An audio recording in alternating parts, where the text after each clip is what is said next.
Il est au sushi ce que Christian Louboutin est à la chaussure, Picasso au cubisme ou Jimi Hendrix à la guitare électrique. Invité chez lui, on peut manger des sushis au foie gras, au caviar ou à la mangue. Mais aujourd'hui, c'est nous qui le recevons. Grégory Marciano, le pape de Sushi Shop. Amen. 1998, ouverture du premier sushi shop dans l'ouest parisien avec son associé Hervé Louis. 2006, lancement de la franchise Sushi Shop. 2009, l'enseigne reçoit le ruban d'argent de la franchise. 2010, Sushi Shop affiche un chiffre d'affaires de 72 millions d'euros, 78 boutiques et une présence dans bientôt 8 pays. 2012, il est dans le Business Club. Grégory Marciano, cofondateur et président de Sushi Shop. Bonjour Grégory. Bonjour. Est-ce que vous connaissez la signification du mot sushi? Très bonne question. La colle du jour. J'ai en tout cas la signification à laquelle on donne aujourd'hui dans notre prospectus, qui est une boulette de riz vinaigré sur laquelle est posée une fine lamelle de poisson cru. Bon, ok, mais ça veut quand même dire sous acide et chi délicieux. Vous pourrez le ressortir maintenant. Hein. Bah maintenant, là, je ressortirai plus intelligent que je ne suis arrivé, c'est bien. Alors après cette page d'histoire, expliquez-moi comment vous cherchez à détrôner le hamburger.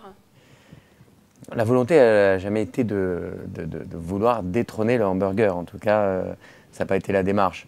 Aujourd'hui, on en est vraiment loin, en tout cas en termes de... Sur le marché français, on en est très très loin. Même si en termes de nombre de points de vente, c'est presque similaire. Aujourd'hui, il y a 1600 points de vente de sushi, contre 1800 de hamburgers. Mais en termes de chiffre d'affaires, on est voilà, je crois que les sushis génèrent à peu près 850 millions d'euros de chiffre d'affaires au global en France, tandis que les hamburgers, ils sont à plus de 4 milliards. Donc bon, on est encore loin de tout ça. Un peu de chemin. Voilà, exactement. Mais vous proposez des sushis et des makis différents, donc la fusion food. En tout cas, c'est l'ADN aujourd'hui de Sushi Shop, de notre marque. C'est vraiment la création, l'innovation. C'est ce qui nous passionne, c'est ce qui nous motive tous les jours. Et c'est l'idée, à la base, l'idée de Sushi Shop est née aux États-Unis, et ça a été justement de rencontrer des saveurs encore inconnues et d'arriver à Paris et de voir qu'il n'y avait pas tous ces California Rolls, un peu avec des recettes très variées. C'était très très classique, du japonais très classique.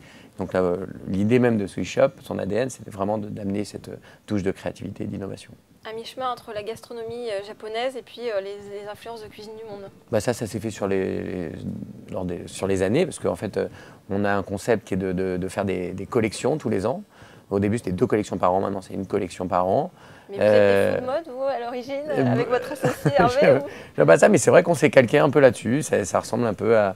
On était un printemps-été, automne-hiver. Maintenant, on a une seule saison par an, c'est plus simple. Vous avez commencé avec Cyril Lignac, ensuite Kenzo, ensuite... Là, on est Jean-François Piège. Voilà, et très prochainement, Lenny Kravitz. Oui, mais alors c'est deux niveaux différents. Quand on travaille avec Cyril Lignac, quand on travaille avec Jean-François Piège, c'est sur de la création culinaire, ils nous font des recettes. Quand on travaille avec Kenzo ou avec Lenny Kravitz, là c'est vraiment de l'ordre du design, de l'ordre du graphisme, et voilà, ça ne va pas plus loin que ça. Vous, votre base justement, c'est de démocratiser le sushi haut de gamme. Donc on peut trouver des sushis au homard, au foie gras, à la truffe, au caviar, ça me donne faim. Mais tout à fait. En fait, l'idée, en tout cas de base, c'était que quand on a ouvert en 98, le marché français, c'est un marché très cher, tenu exclusivement par des Japonais. Le couvert moyen était très élevé. Nous, notre idée, c'était de démocratiser le sushi. Le Nespresso du sushi. Ça, on aime bien cette expression parce qu'on est fan de toute l'image, de tout le marketing. Même si on est loin du produit, en tout cas sur l'image, on aimerait bien se rapprocher de ça. On aimerait avoir cette image un peu premium. Donc créativité culinaire, authenticité avec la qualité des produits et communication différente. Communication sur le thème assez premium. On aime, voilà, on va pas aller se battre sur le prix, on va aller se battre sur la qualité, sur l'innovation, sur l'architecture, sur tout l'univers de marque. Les codes couleurs empruntés au monde du luxe. Le noir, je ne sais pas si c'est le monde du luxe, mais en tout cas, c'est vrai que l'univers est traité un peu quand même un peu dans le monde du luxe, avec justement ce partenariat Kenzo, Christophe. Pour les baguettes en argent qu'on pouvait personnaliser. Tout à fait, voilà. On aime se rapprocher de ce type d'enseignes dans lesquelles on se retrouve énormément. Tekousmi, on est très amis en plus avec le fondateur, donc ça aide. Voilà. Vous faites également des opérations un peu comme les opérations pique-nique, où vous livrez sur le lieu des parcs en fait.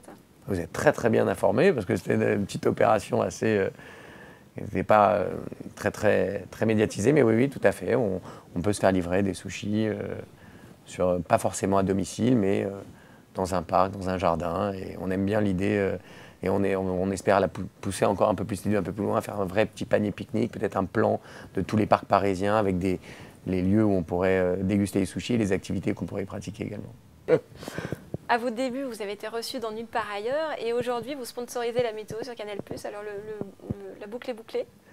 On peut dire ça comme ça. En tout cas, c'est vrai qu'on a eu la chance d'être reçu très très tôt dans notre début de carrière professionnelle, début de Sushi Shop à Nulle part ailleurs, ce qui était assez incroyable. Et c'est une émission qui nous a toujours, au-delà du fait qu'on soit passé dedans, c'est une émission dans laquelle on se retrouve beaucoup, qu'on adore. Et le grand journal qui a fait suite à Nulle part ailleurs nous plaît également énormément. Et surtout, c'est quand même, ça représente bien notre clientèle. Les spectateurs représentent bien notre clientèle. Donc voilà, on est très fiers de sponsoriser la météo du grand journal. Vous avez eu jeune l'idée d'entreprendre parce que vous aviez 26 ans, je crois, et Hervé 23 ans. Tout à fait. Et vous étiez alors en fac de droit, lui il faisait des études de commerce. Pourquoi vous avez eu cette impulsion en fait? Personnellement, alors après pour Hervé, je sais qu'on a un peu le même cheminement là-dessus, c'est qu'on dans nos études respectives, c'était très théorique. Moi, je ne me voyais pas devenir avocat, je trouvais ça rébarbatif au possible. Je n'étais pas le plus sérieux des étudiants. Et j'ai passé une année, pas sabbatique, mais une année de voyage, en tout cas aux États-Unis, en 95. Et j'ai découvert tous ces sushis, voilà, un peu très créatifs, etc. Et en rentrant, c'est vrai qu'avec Hervé, on avait cette envie d'entreprendre. Puis une autre boutique dans le 16e, et puis tout a suivi, tout a décollé. En 2006, vous avez doublé votre chiffre d'affaires. Oui, c'est vrai que en fait, le chiffre d'affaires et notre progression s'est fait surtout par rapport au marché français, où c'est vrai qu'au début, on était une niche très très ouest parisien, les beaux quartiers, une clientèle un peu de jeunesse dorée. Le sushi n'avait pas encore trouvé son public, en tout cas n'avait pas trouvé un large public. Et entre 2003 et 2005, ça opérait un grand changement en France. On a vu de plus en plus de restaurants de sushi ouvrir, etc. Et on a évolué avec le marché. Et c'est vrai qu'en 2006, on s'est dit, il y a vraiment une place pour développer notre enseigne. Vous êtes ouvert à la franchise. C'est-à-dire qu'on a choisi en tout cas la franchise comme moyen de développement pour accélérer notre développement. Parce qu'à un moment, ça demande du financement, ça demande des hommes, etc. La franchise, c'est un bon moyen de se développer très vite. Ruban d'argent de la franchise en 2009. Ruban d'or quand? Je ne sais pas, peut-être bientôt, mais ruban d'argent en 2009. Mais ça, ce sont les banques et les franchisés qui nominent les gens. Et donc, on était très fiers d'être nominés dans cette catégorie. Ce qui veut dire que notre business model fonctionnait bien et que nos franchisés sont très satisfaits d'avoir ouvert un sushi shop. Oui, ça fait quand même 78 boutiques aujourd'hui, 96 bientôt. Et 3 personnes à la création, 1000 maintenant. En salariés? Ouais. En salariés, on est plus proche des 2000 aujourd'hui. Ah oui, voilà. Pas mal, En fait, c'est un point de vente, c'est entre 25 et 30 salariés, donc rapidement, ça fait rapidement beaucoup de monde et on en est très fiers. On est très fiers d'embaucher quasiment 500 à 600 personnes par an.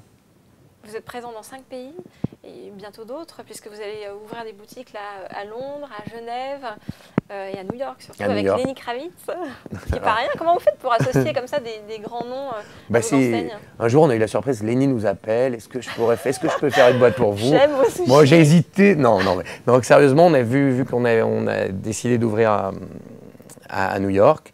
Donc déjà, pour nous, symboliquement, vu que l'idée est née de là-bas, là, vraiment, la boucle est bouclée. On est vraiment très fiers de cette ouverture. Et on cherchait une personnalité on avait déjà fait cette opération avec Kenzo en France. Là, on cherchait une personnalité new-yorkaise, mais qui ait des relations avec la France, puis à la fois une crédibilité en termes de design, parce que ce qu'on demandait, c'était de créer une boîte. Et c'est vrai que l'idée de Lenny Kravitz est venue, étant donné qu'on savait qu'il avait une agence de design et puis qu'il habitait à la fois en France, et à moitié en France, à moitié aux États-Unis. Maintenant, la belle surprise, c'est qu'il accepte ce partenariat avec nous, parce que c'est vraiment une star internationale, c'est vraiment la superstar. Et donc, on est très fiers de ce partenariat et on espère que nos clients vont adorer le concept. 200 boutiques bientôt d'ici 2014? C'est l'objectif. Après, on verra comment ça va se passer, mais l'objectif affiché est celui-ci. Pour ça, vous avez quand même ouvert votre capital à Naxicap Partners? Tout à fait. On a fait rentrer un fonds d'investissement qui est entré en minoritaire afin de nous donner le moyen de nos ambitions et surtout le moyen d'arriver à 200 boutiques parce qu'il y a beaucoup dans notre projet, il y a beaucoup de points de vente à l'étranger et c'est vrai que autant on arrive facilement, en tout cas on arrive à trouver du financement bancaire en France parce qu'on est connu, parce qu'on a noué des liens privilégiés avec nos banquiers depuis plusieurs années, mais on arrive tout nouveau dans des pays comme en Angleterre, en Italie, aux États-Unis, où là il faut d'abord faire nos preuves et donc ça demande pas mal de fonds propres et c'est en ça que notre fonds d'investissement est venu nous aider. Ça vous fait pas peur de perdre un peu votre indépendance? Enfin, ils sont qu'à 25% si j'ai bien compris. Mais... Aujourd'hui, c'est récent, mais ça se passe très très bien. C'est des gens, de grands professionnels sur qui on peut s'appuyer dès qu'on a besoin de conseils, d'aide, etc. Mais ils n'ont pas un rôle décisionnaire, bien sûr.